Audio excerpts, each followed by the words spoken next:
12 फरवरी को बिहार विधानसभा में एनडीए की सरकार का फ्लोर टेस्ट होना है, जिसको लेकर सियासत काफी ज्यादा गर्म है। आरजेडी की ओर से बड़ा खेल होने का दावा किया जा रहा है। तो ऐसे में विश्वास मत का दिन 12 फरवरी बेहद खास हो गया है और विश्वास मत के दौरान सबसे अहम भूमिका विधानसभा अध्यक्ष की होती है, चूंकि विधानसभा अध्यक्ष आरजेडी के हैं और उन्होंने सरकार गिरने के बाद भी अब तक इस्तीफा नहीं दिया है। बावजूद इसके कि 28 जनवरी को स्पीकर के खिलाफ अविश्वास प्रस्ताव लाया गया था। तो ऐसे में स्पीकर सदन के अध्यक्ष की कुर्सी पर नहीं बैठेंगे और डिप्टी स्पीकर की बड़ी भूमिका होगी। तो ऐसे में न्यूज 18 से बातचीत की डिप्टी स्पीकर महेश्वर हजारी ने विश्वास मत की पूरी प्रक्रिया के बारे में विस्तार से बताया है। अभी सत्ता परिवर्तन हुई है, तो उसमें पहले महागठबंधन की सरकार थी, अभी एनडीए की सरकार हो गई। तो चूंकि अभी जो बिहार विधानसभा का स्पीकर हैं, तो उनको तो नियमतः इस्तीफा दे देना चाहिए। चूँकि सत्ता में जब नहीं है, तो सत्ता में नहीं है तो उनको इस्तीफा देना चाहिए। लेकिन चूंकि इस्तीफा नहीं दिया तो उस पर 28 तारीख को उन पर अविश्वास प्रस्ताव आया था।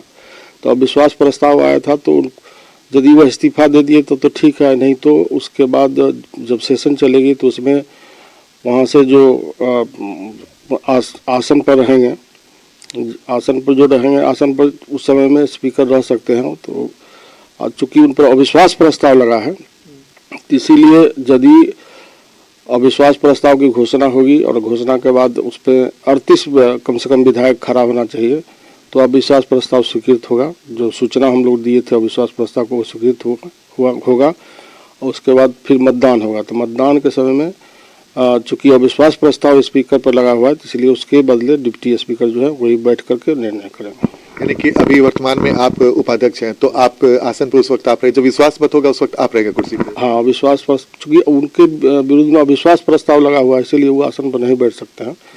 तो वैसे तो नियमतः और नैतिकता कहती है कि इस्तीफा दे देना चाहिए। चूंकि सत्ता में तो जिसके पास बहुमत है उसी को सत्ता होती है, तो बहुमत का सत्ता है, इसलिए उनको इस्तीफा दे देना चाहिए। मुझे पूर्ण विश्वास है कि परंपरागत जो व्यवस्था है उसके तहत उनको इस्तीफा देना चाहिए। यदि इस्तीफा नहीं देंगे तो मतदान की प्रक्रिया होगी और मतदान के द्वारा उनको हटाया जाएगा। तो ये थे हमारे साथ बिहार विधानसभा के उपाध्यक्ष महेश्वर हजारी, जिन्होंने महत्वपूर्ण प्रक्रिया बताई कि 12 तारीख को जब एनडीए सरकार विश्वास मत हासिल करेगा उस वक्त क्या परिस्थितियां हो सकती है और नैतिकता के नाम पे वो विधानसभा अध्यक्ष जो वर्तमान है उनसे इस्तीफा भी मांग रहे हैं और अविश्वास प्रस्ताव भी उनके खिलाफ लाया गया था विधानसभा अध्यक्ष के खिलाफ। जाहिर तौर पर 12 तारीख को जब एनडीए की सरकार विश्वास मत प्राप्त करेगी उसके पहले ये जानकारी बेहद महत्वपूर्ण हो जाती है। आनंद अमृतराज, न्यूज 18 नेटवर्क, पटना। ऋषिकेश को टक्कर देने के लिए बेगूसराय में सिमरिया घाट को युद्ध स्तर पर सजाया संवारा जा रहा है।